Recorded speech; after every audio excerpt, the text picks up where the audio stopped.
folks. Welcome to Friday Night Conversations, where we talk about interesting things with interesting people.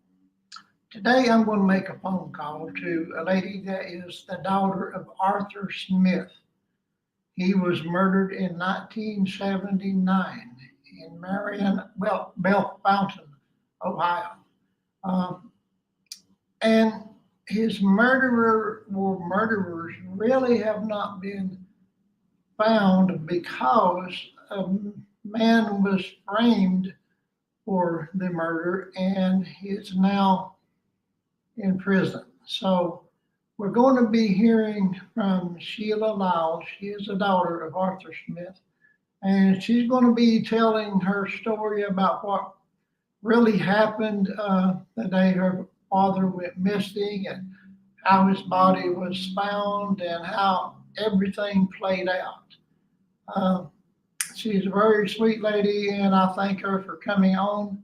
And I'm going to be calling her momentarily, and we will find out from her. And it's interesting that she is the daughter of the victim, as I said, but she and her siblings have always maintained that George Skates, who was framed for the murder, is not guilty of that charge. He was not guilty. He is not guilty of that charge. He did not murder her dad, Arthur Smith, and she was going to tell us all about that. So I'm going to go ahead and give her a call and put her on speaker so we can talk to her.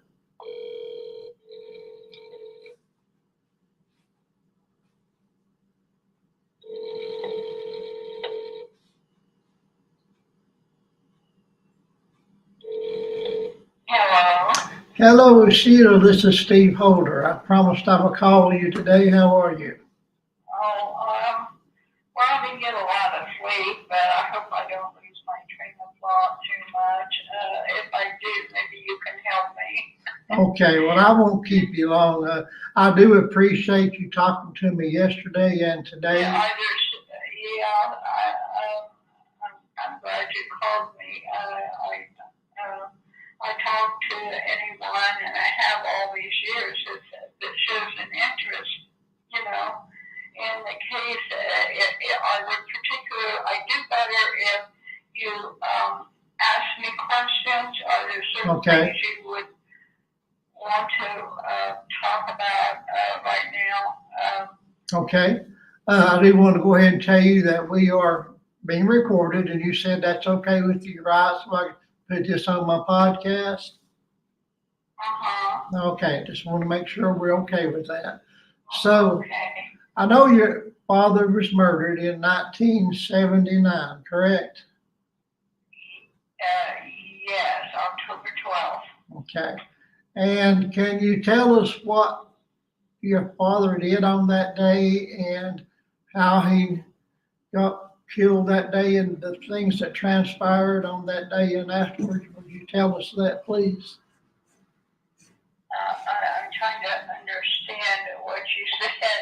Okay, what happened on the day your father was murdered? How he was murdered? Yes, ma'am, and what led up to that? Different events. You mean before this, the day before, or? No, ma'am, the day that he was murdered. He went home after work that night. Is that correct? Well, that's the way everything we knew supported that. There were numerous things.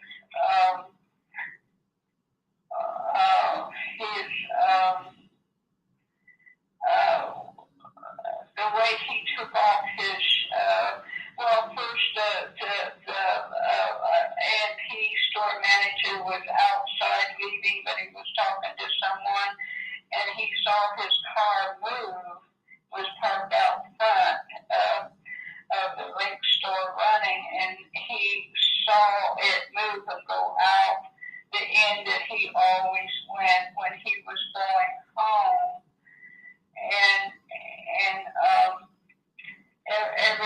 indicates to us that he did go home because the way he took off his shoes, we would be there, he would be tired, and he would reach down and untie one shoe and take it off, and then he would take his foot and just pull the other off without untying it, and that's how the shoes were found.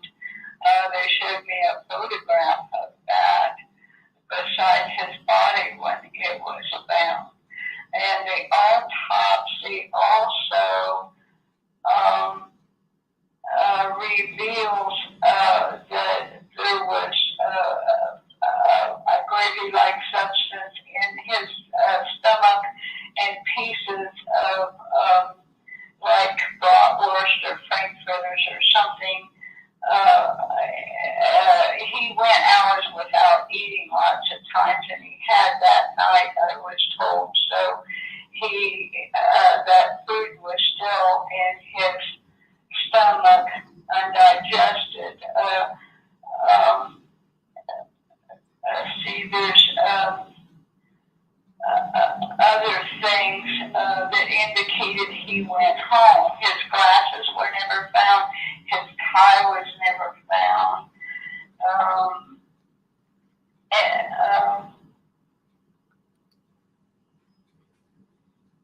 So we pretty much everything indicated that he did go home. Yeah. What happened there, that's never been established, really. There was a lot of things going on in the store and with him at the time. So it's hard to tell what brought this on, what made it come to head.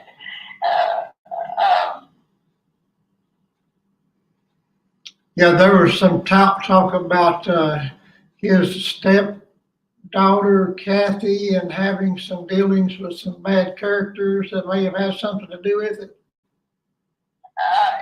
Yes, Kathy was a prime suspect. She was supposed to come, she came home from Bowling Green College late that afternoon, and there was something going on with her, and he wanted to talk to her about it. But she never, and he told her she could have the keys to the Volkswagen that night for a football game, a homecoming, I think it was. But she never came and picked it up. Now, when he disappeared,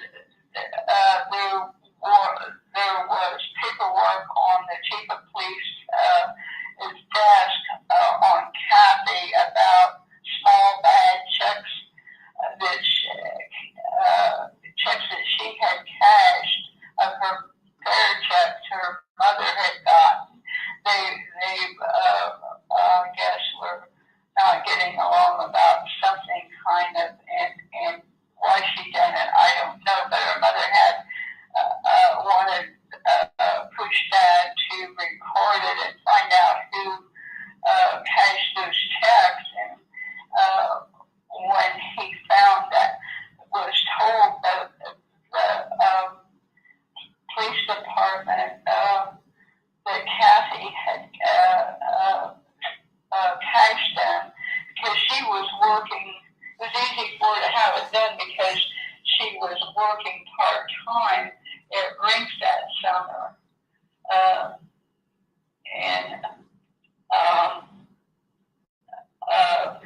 They asked Dad what he wanted to do, and he said he wanted to prosecute her, so I don't know whether that caused a problem. There were a lot of stealing and a lot of drugs problems in the Rinks store. and he was working on those problems. There were brand new rivals disappearing. And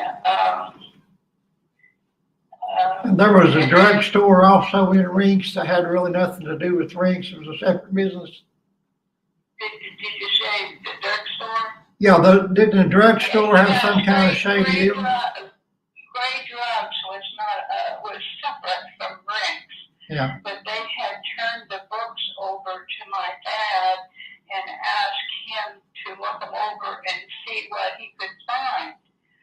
And because there was money and drugs disappearing.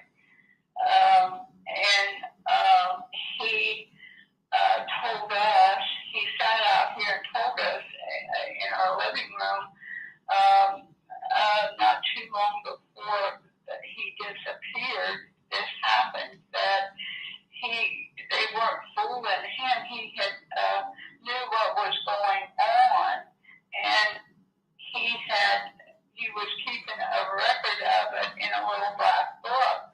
Now his wife Marianne was sitting right here too, and when she was asked later on about this, she denied that she knew anything about a black book. Yeah. And we testified, my husband and my brother and I all testified to that in the trial.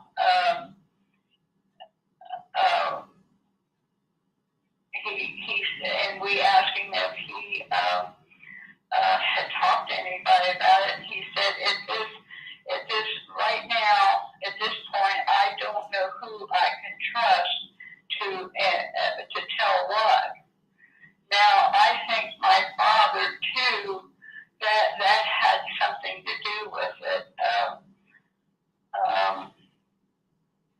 It's just a lot of things that were going on, and he was under a lot of pressure, and he had no time to figure out where to go with whatever information he had. And is it true that his wife at that time, Mary Ann, was having an affair with one of the police officers in town? Well, we didn't know anything about that until we got the anonymous letter after real short time after the trial. In fact, the prosecutor questioned my husband separately, and then he called me in at another time and questioned me. And one of his questions was, do you think your father might have been involved in something with someone else? And I said, no, I'd really be shocked. He was a workaholic. He was a family man. I'd never known anything like that out of my father. And he said, do you think Mary Ann was involved with someone just like that? And I said, no, I don't know. If she was, I know nothing about it. I said, if I did, I'd been in here a long time ago telling you about it. Yeah.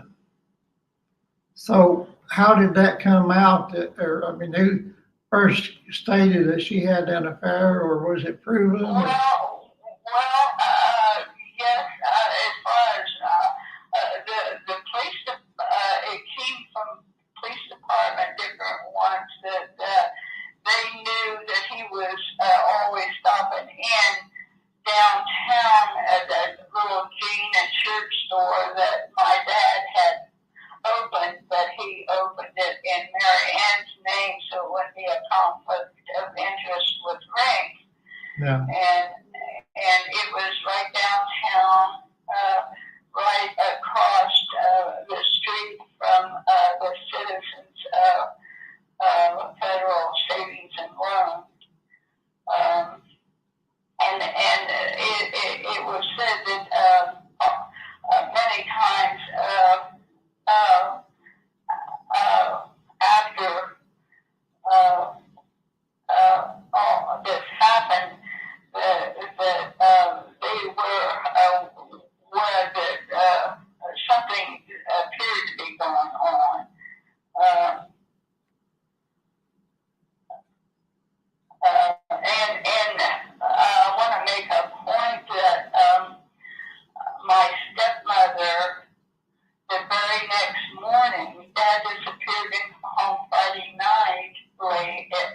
evening.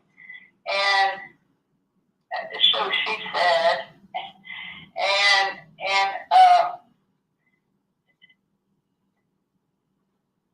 she got up Saturday morning after she notified the store that he hadn't come home, that the store had to be open. The first person they sent to the store from the police department was the person she was supposed to be involved with. And she went to Citizens Federal when they opened, and I've got that in black and white on a piece of paper, and that's documented. She drew out all but a small amount of money out of a savings they had, and we heard that they had found that out when the first few days my dad was missing, but that was kept quiet. That was never mentioned to us or told to us. We found out on the sly, from one of the officers. And my dad had worked a farm job in Liberia, West Africa, a railroad job, and he had money, which back in however much he had was probably amounted to a lot of money in 1979, Yeah. She drew that money out of that account, and then she went to another bank where they had the checking account and drew out whatever was in there, but a small amount.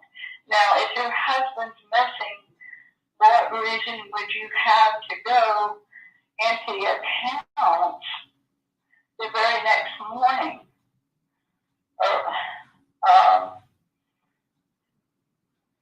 Yeah, it all looks kind of shady, doesn't it? Well, yeah, it should be a red flag. Yeah. Now, my father, even I can't tell you the time period anymore, but they had went a year or so before this happened, or a little more. Her mother was still living in Germany, and she was from Germany. She married a serviceman, her first husband, and came to the States. Well, you don't take your wife and 3 kids to Germany for 2 or 3 weeks unless you have some money, because I'm sure that is expensive. Yeah. Yeah, I'm sure. And he was also driving an old model Chrysler. He wanted to, he told us more than once they were looking for a new vehicle, and when they decided what they wanted, he was going to pay cash. And he also said he was either looking for a piece of ground to build on when he retired in a couple of years, or a few years, or to build a lot to build on. And and he was going to pay. He said he was going to pay cash. You don't do that if you don't have money. Right. But she hid that and didn't tell her lawyer when she settled the estate. I've got the paperwork on it from the courthouse.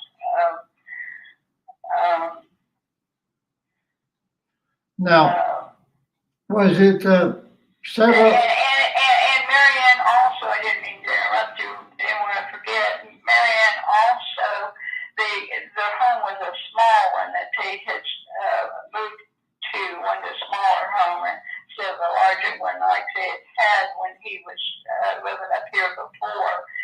And it had a 1-car garage, and they had a long chest freezer against the back wall.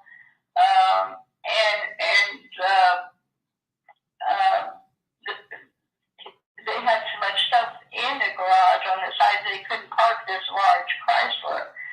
But he disappeared late Friday night. By Sunday night, she was parking that car in that garage.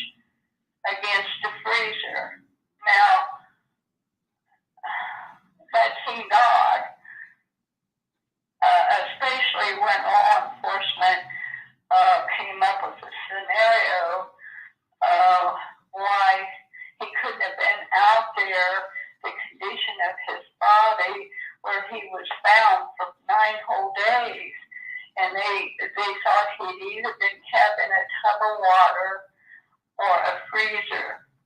So it was 9 days before his body was discovered. Pardon? It was 9 days before his body was discovered. Yes. Okay. Yes, and he was not out there the whole time. The autopsy proves that. The inside of his body didn't show that. Yeah. Decomposition, and the only way you could stop that is by putting someone in a freezer. Yeah. I mean, all these things seem more than coincidence. Yeah. About 15 years ago or more, 2 FBI men came here and talked to us because of George Skate's being on death row and Lucasville, where he was at that time. They got fascinated when they looked up what he had been put in prison for. It was a case, and they came to talk to us. And after my husband explained this, what we thought happened, and we discussed an anonymous letter that they proved by handwriting experts that was who wrote it and told us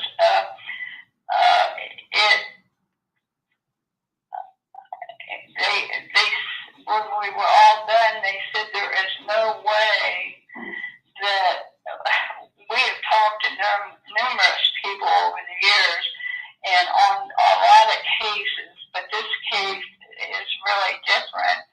And there is no way that you, as a family, could have made all this stuff up in sequence and it fit and it makes sense. That just can't be done. In other words, they believed our scenario. So how is it exactly that George was framed for this? How did all that happen? What? I didn't understand the question. I couldn't hear. How did it happen that George Skates became involved in this investigation, and how did they make him the guilty party? That was because I would say that it was put together and it had to be put in Jimmy Rogers' mind. He was kind of a professional snitch. He'd done it many times. He knew how to work the system to get his best deals. They had known each other for years, but Marion, Ohio, they had authorities wanted to get George put away for quite a while, and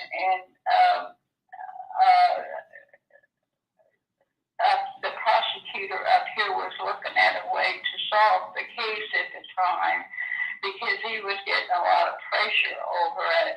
Yeah. And he wanted to get a big feather in his cap because he wanted to go on a higher politically. And I think the idea was it was all put together deliberate frame job on George Wesley Skates. He wasn't a violent person. Anything that, I'm not saying he didn't ever do anything he shouldn't, and I know things that he has done. He has never been arrested for anything other than when he was young, stealing cars and joyriding, just small things. He got involved in forgery and passing bad checks, but that's a long ways from being violent and murdering somebody. Jimmy Rogers, on the other hand, can be a violent person. He's done more than one robbery at gunpoint.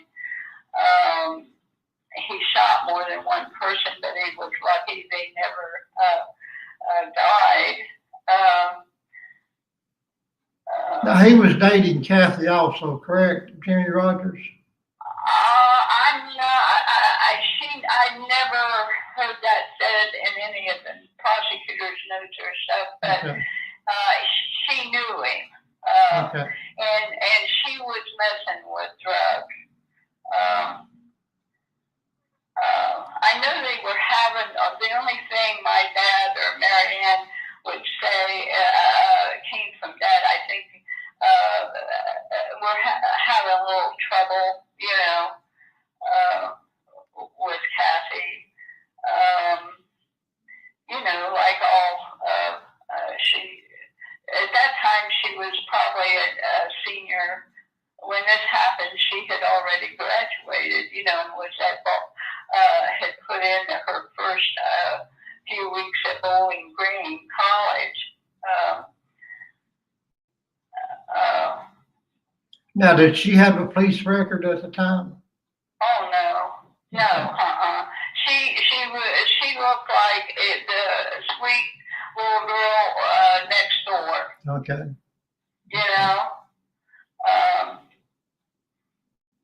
I never got close to her because she just neither Kathy or her younger brother. When this happened, I was 37. She was a teenager. I just never had. It was just hi, how are you? See ya. I got to do this or that, and she'd just come in, go to her room, or leave, and to go do something. I didn't have any kind of relationship or get to know her at all. yeah. And they've been married 9 years.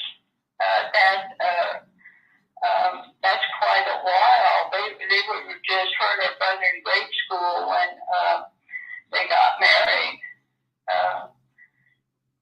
And was Marianne a lot younger than your dad? Yes. Mary Ann is, I think about 7 years older than I am. Okay. And I'm 81. So she would have been around 44 at the time.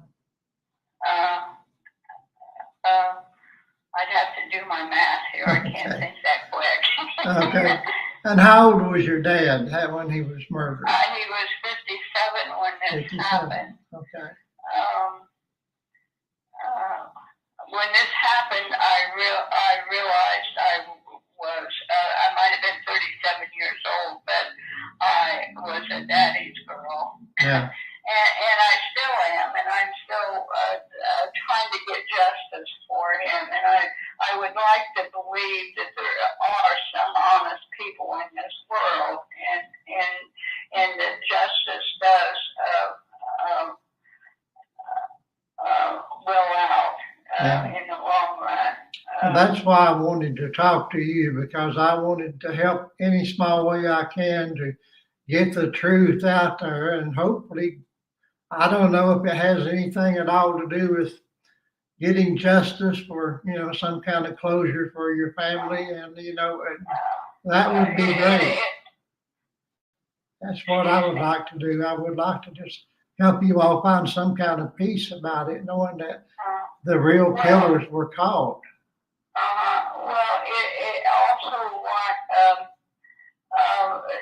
justice for George Wesley Gates. Exactly. Can you imagine being in prison? And it worked the first time, so they used pretty much the same way to put him on death row. With his Lucasville. Is it fair to say that his reputation kind of made him an easy target? Is that fair to say that? Oh yes. Okay. And the prosecutor found, he said, I don't even know when that picture was taken. He found the roughest picture he could find, and he would run my dad's picture over here and his over here, and he looked like a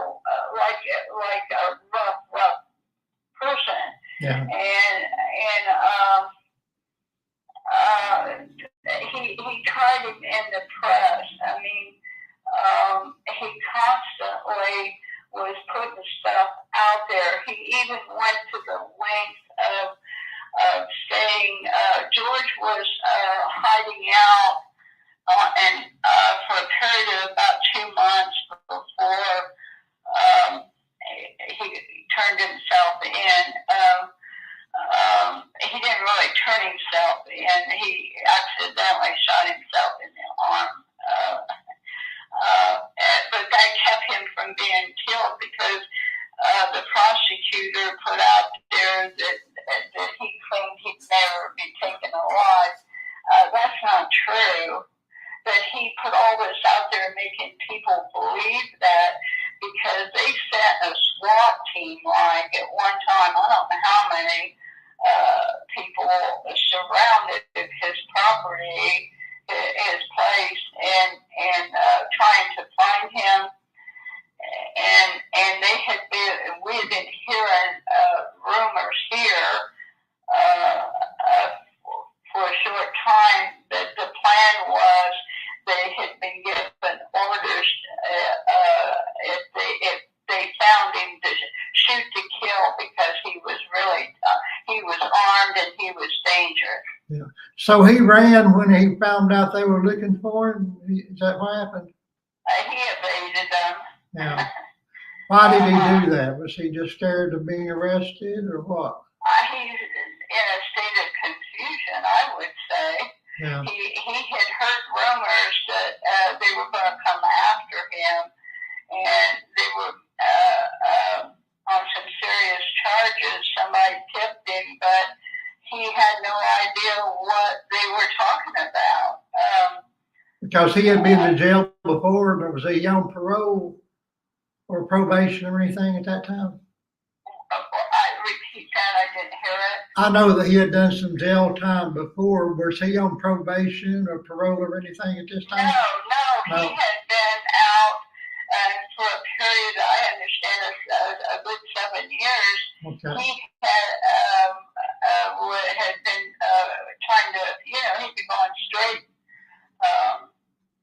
trying to get his life together. He and his wife had a little boy, and he was, at the time when he was arrested for this, his son was 5 years old. And my father's son was, I think, 8 years old. Yeah. And if I've got it right, and there's two families, two little boys that grew up without their father. Both in any tragedy or any murder case, there's two families that suffer. Yeah. In different ways. Yeah. In little different ways. Yeah, I've always felt sorry for my half brother, and see, my half brother was a surprise. So they say, he was 8 months younger than my youngest son, and my sons had a go-kart, and Dad fixed up one for Billy, and he kept it here with us because we lived in the country, and we had plenty of room for them to ride and play. And he would come out and stay, with me. And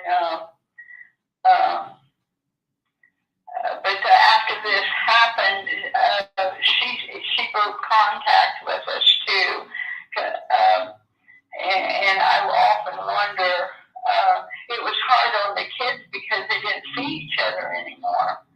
Only a couple of months, I would say, after this happened.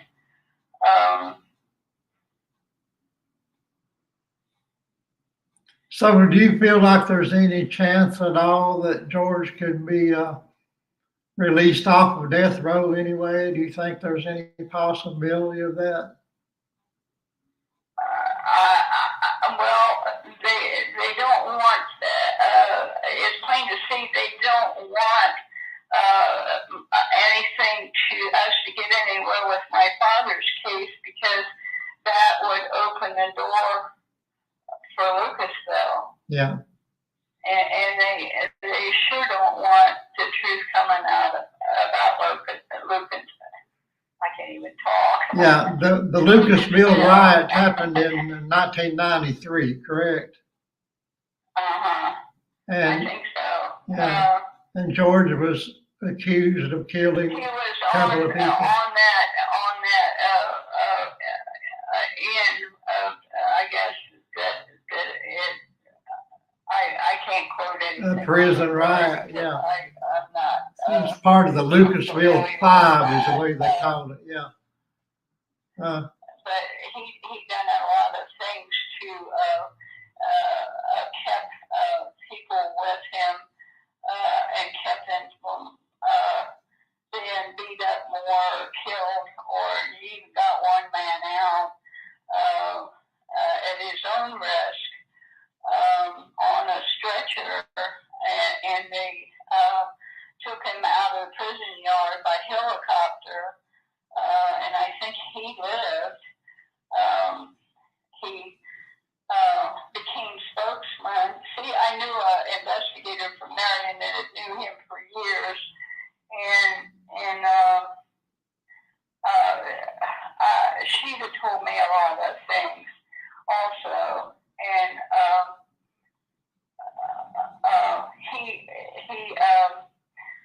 they asked him to talk, and none of the other inmates would do it, to try to help the situation that was going on.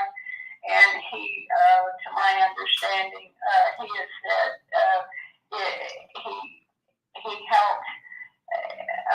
He explained to the blacks and the whites they had to unite, or they were all going to die, because they was going to blow the wall in and come in and just shoot them all. And there were 3 gangs involved. The Black Disciples, I think, and the Muslims and Aryan Brotherhood. Is that correct? Yeah, and he's not a member of that. They play that stuff up, and he had been in there. He was a long time. He had been a prisoner for a long time, hadn't he? Yes, and he had respect. You know, you have to earn that in the prison system. Right.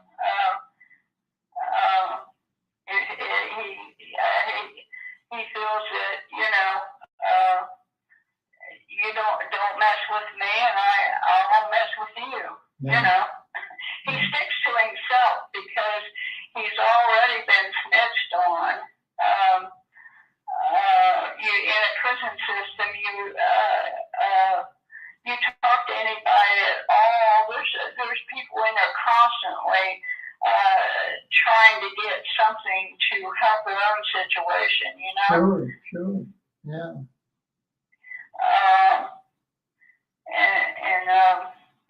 Jimmy Rogers is real good at working the system for himself. Yeah, it sounds like it. Yeah. I'd like to make a point. Jimmy Rogers was convicted and doing a life sentence when he came up with this. And this was supposedly happened. And if this was true and they had done this, which they didn't,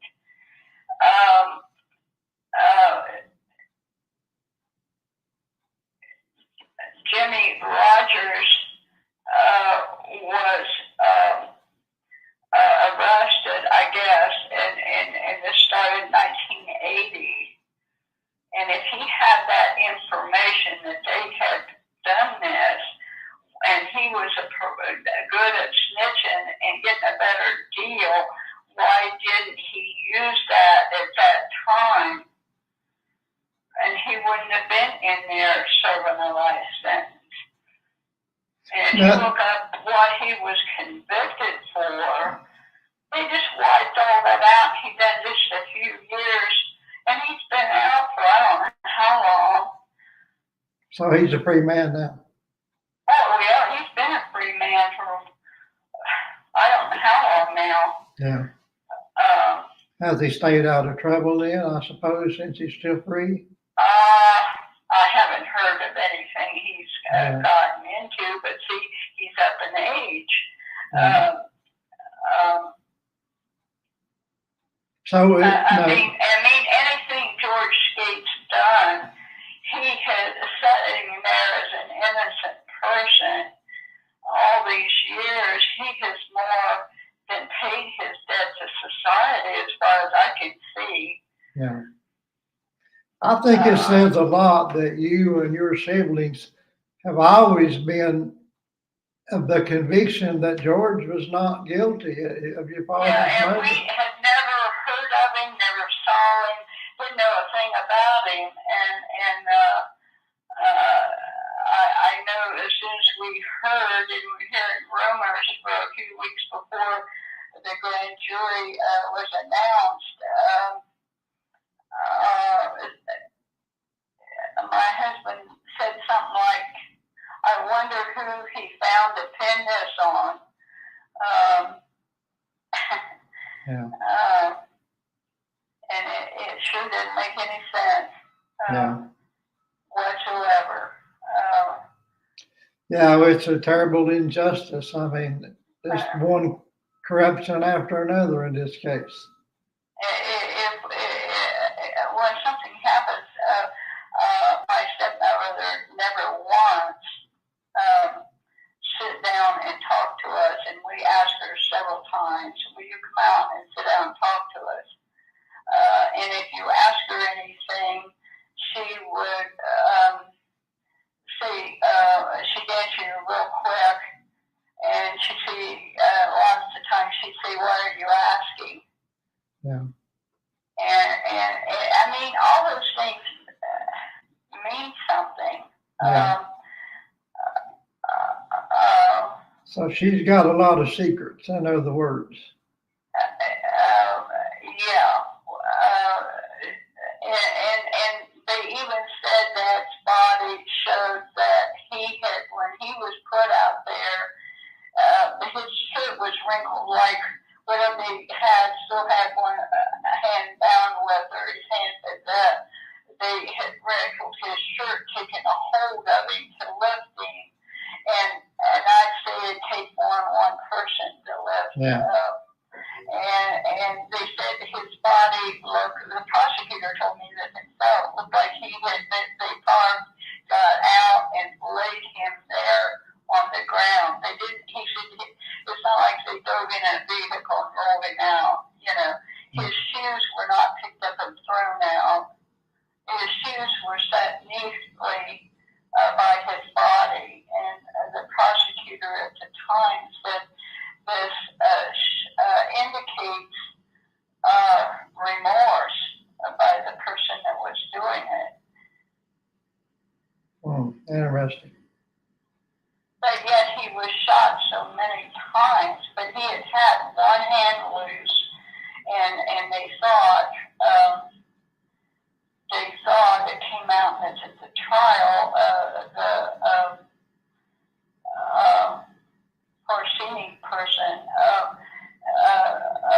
that he was up on one knee, kind of, he got one arm loose up on one knee a little bit, trying to either get a hold of whoever it was or push him away.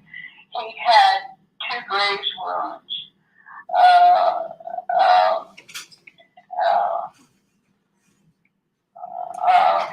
He had, I think he was shot 4 times. Yeah. The last time was high forehead. I think it was to the right kind of side of his forehead, just a little, past center and down through. And I think it came out the right side of the jaw.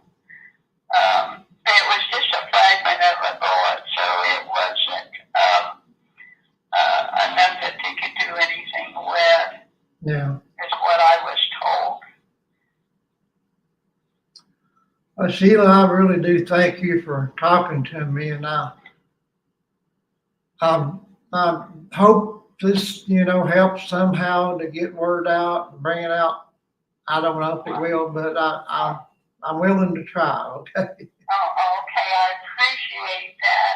It seems like so many people are interested and they go so far and then they disappear. Yeah. Everybody's interested in it when they first, start reading and learning about it. Yeah. Because how often does a victim's family go into the trial saying this isn't right? Yeah, usually they want revenge and they say, kill that sucker. And you and your siblings said, no, he's an innocent, he didn't do this. So that says a lot to me right there. I think that's the main thing that got me thinking, well, he probably didn't do this. If the family of the victim, is pleading for him. So that's a big thing, I think. So I would like to see justice done for your dad and for George. So yeah, and I would too. Yeah, and I hate to take more of your time, so I'll let you go unless you got something else you want to say. No, I can't. I can't think of anything else right now. I will when I get off the phone. I understand. Okay. Thank you very much much. For your time. All right. Well, thank you, and you have a blessed day. Bye-bye. Bye.